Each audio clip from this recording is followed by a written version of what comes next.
peers have criticised a proposed law that could criminalise ordinary Christians and loving parents.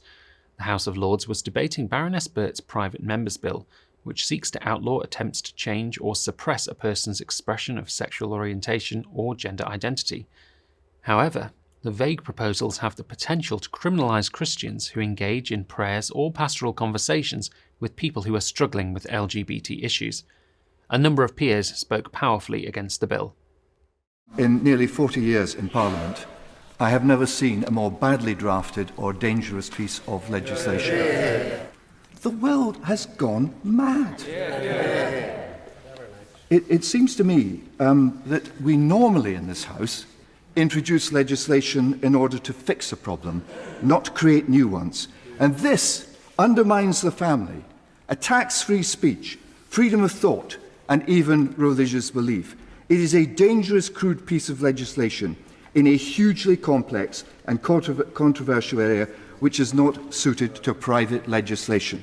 It is all the characteristics of something written on the back of a beer mat after an unruly discussion in a pub. My Lords, I do not think the public would forgive us if we passed a law which exposed parents to huge fines simply because they don't want their kids to get caught up in the social contagion that undoubtedly exists around trans issues. And the prospect of church ministers being fined for harmlessly upholding their beliefs within their churches is not one that any Democrat, liberal or otherwise, should welcome. This is not a good bill, badly conceived because it seeks to criminalise people for their opinions, and badly executed because it makes no effort to mitigate the damage to legitimate free speech and private family life. According to the bill, practice, that term practice, would also have to demonstrate an assumption that any sexual orientation or gender identity is inherently preferable to another. And quite apart from questions over what that looks like or how it would be shown, it is a very broad test, my Lords.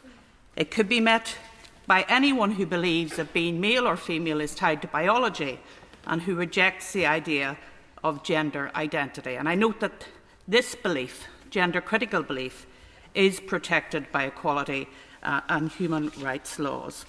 And there are many of that opinion in this House, and certainly very many outside of it. And my Lords, it's clear that an offence looking at people's assumptions is getting into the realm of examining whether their thoughts and attitudes are acceptable.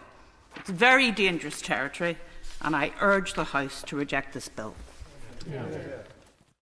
For more great content, like, subscribe and hit the notification bell.